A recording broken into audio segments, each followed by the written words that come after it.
Morning. Welcome back to another episode of Fox Can Fix It.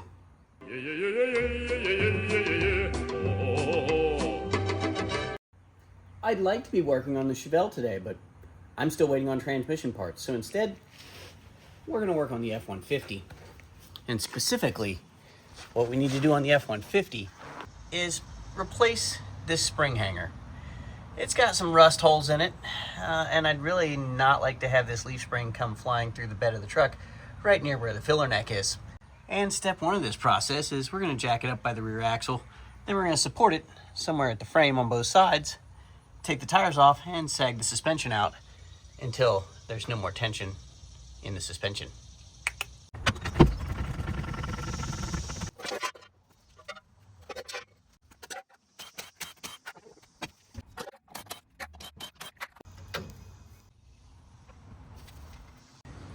Wow, that sagged a lot farther than I thought it was going to. I still can't pull that jack out. It's sitting on the jack, and I think this would come down even farther, but I'm at the limit of my jack stands. Hopefully we've got enough pressure off this that we can get that bolt out. I think we do. And let's go ahead and pull the bolt out of this leaf spring eye, or at least attempt to. That way it'll be out of the way, and then maybe we can get to trying to get those rivets out. 15/16. That's a lot of rust.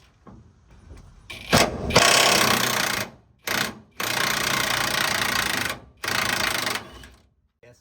Make sure that your ratchet is set to tightening while you're loosening with the impact. Otherwise, it'll just spin. It's not really coming out of that spring eye either. It's just sort of bending this bracket, or what's left of it, that way. Well, maybe we'll just soak this with some WD while we think about it. Can't hurt. Probably could have started here, but I didn't. It's not really going in there, but that's okay.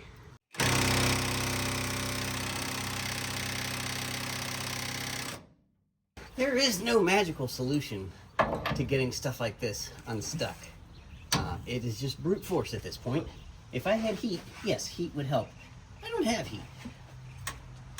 And I'm sure most of you already know this, but jack handles make great breaker bars. Try not to hit yourself in the face.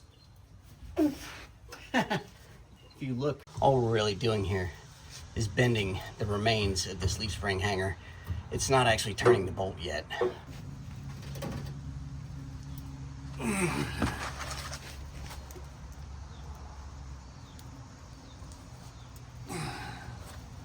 Come on now, let go of my ego. All right, well, that's not gonna work. We're gonna try something else.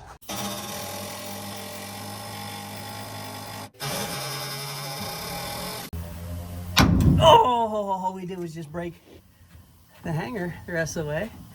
That bolt's still holding in there. This is gonna be interesting. Not fun, but interesting.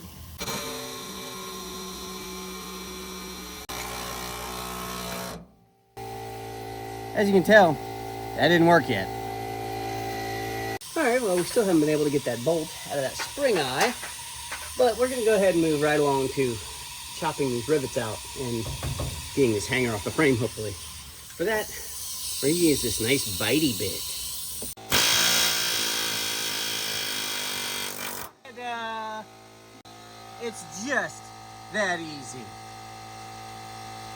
3 to go. I got updates.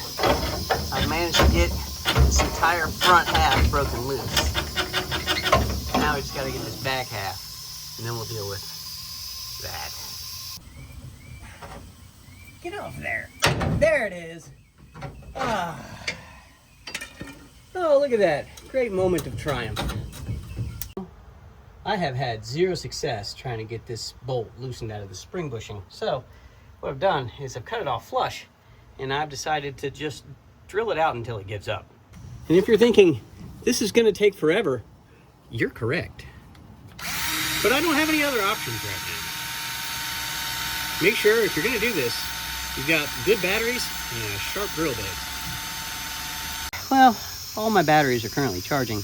I'm probably 2/3 of the way through this, at least with like an 1/8 inch drill bit, so this could still take days. There we go. Yep, come on now. There, you got it. Come on. There we go. All right.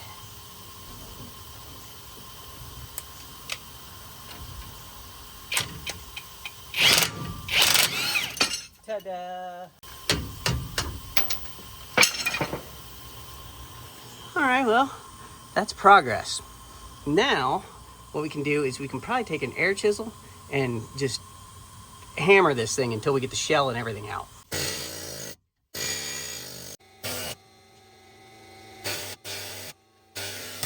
Got it! Woo! There it is. This is the spring eye bushing, or what's left of it, and this is the outer shell that we had to get off. Otherwise, we'd never be able to get that new one in. Now, I had no intention of replacing this part today, but, well, seeing as how that bolt was kind of stuck in there, I had to. And that bolt is still stuck in there. This is the center of that. Ripped it right out of the rubber. Pulled it right off. The inside of that doesn't look too bad. I think we clean that up, wire brush, we'll be able to get a new one in there and we'll be okay. Now we just have to deal with these rivets. I think what we need to do is take a cutoff wheel and cut them off flush, and then we'll try to hit them with the air hammer and punch them through the frame. This is really turning into the air hammer episode.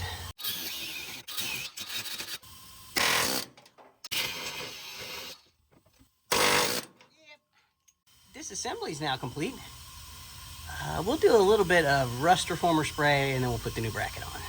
This is just about the only chance I'm ever gonna have to do anything for this part of the frame, so figure we better do it now.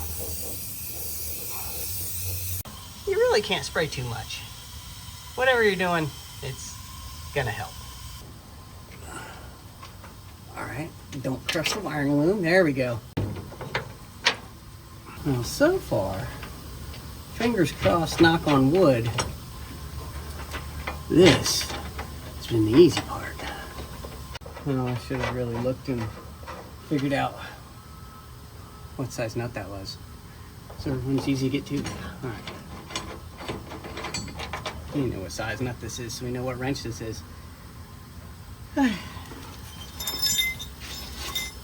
Bolt head, 16 millimeter. Locking nut, 18 millimeter. Because why not?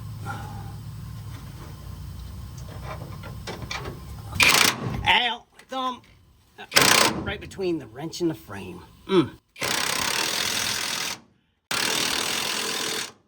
The only thing left is this spring bushing that I gotta go pick up from the parts store in a little bit.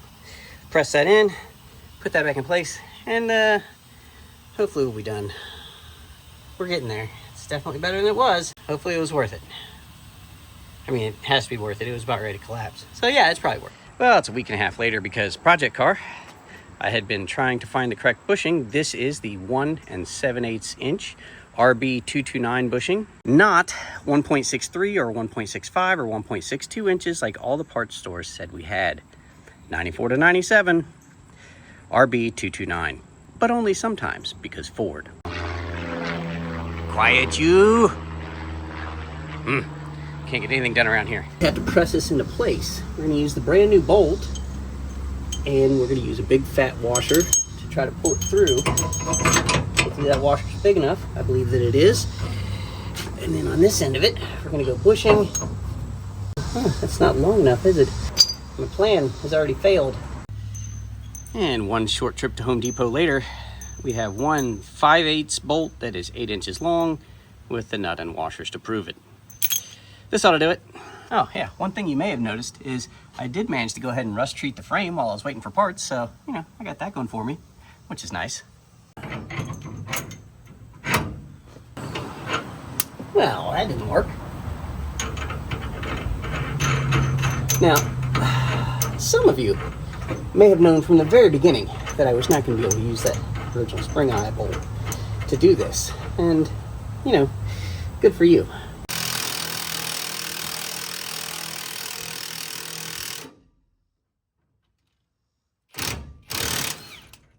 Where are they to the limit of my socket?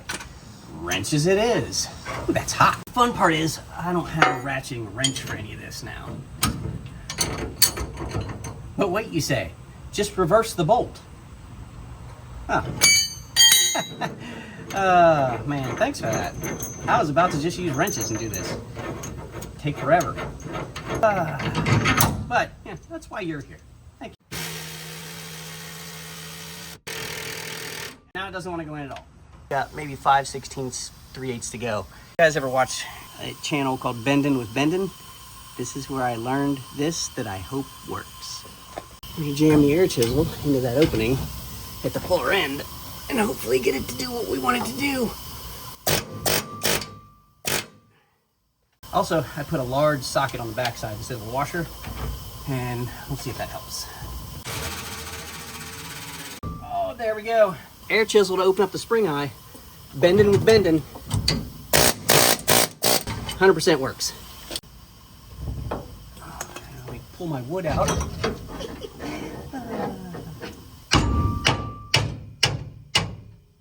All we're doing is jacking up the back end just a little bit, put some tension back on these leaf springs, and get them to go where we need them to go.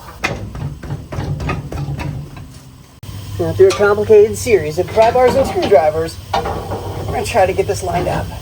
If you have a better way to do this, or you know the trick to this, please let me know in the comments. Although, by that time, it'll be too late, and this job will be done. But I'd still like to know.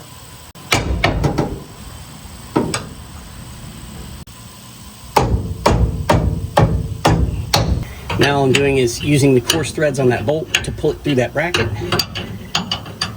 until we can get maybe a socket or something on it. Or we run out of threads, which is going to be about halfway. So we're going to be here for a while, trying to thread this thing in. I want to get past the threads so I don't hurt them before we start using a hammer. I think we've reached that point. There we go. Ta-da! It's just that easy. There was a brand new nut for this. Yep. This is kind of important because it's a lock nut. Yeah, can't just use any old nut on this, it'll come off. Good God, could we actually be at the end of this? That would be amazing.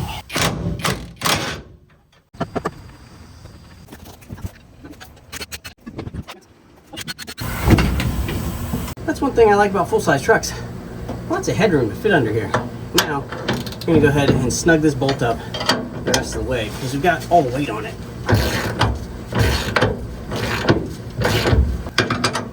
You want to make sure that you take up any gaps between the bracket and the bushing, and I've got maybe 1/8 of an inch to go.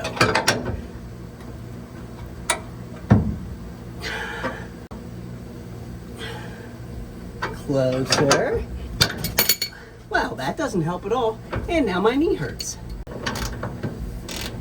You don't really want to do this with power tools. You kind of want to eyeball this, because if you smash it too much, then it could bind up. Now, I'm sure somebody in the comments can say, you're full of crap, you don't have to do it like that. But, you know what? They're probably right. There we go. Gap is closed. And that's going to do it for today. We replaced the frame-mounted spring hanger bracket, and we also replaced the front eye bushing of the rear leaf spring. This should be same or similar for any Ford truck, 80s through the 90s, but do yourself a favor, if you live anywhere near the Rust Belt, go out and check on your hanger brackets. Make sure they're not rusted out, and if they are, replace them before you get a spring eye through the bed of your truck. Nobody wants that. So that'll do it for today. We'll see you next time.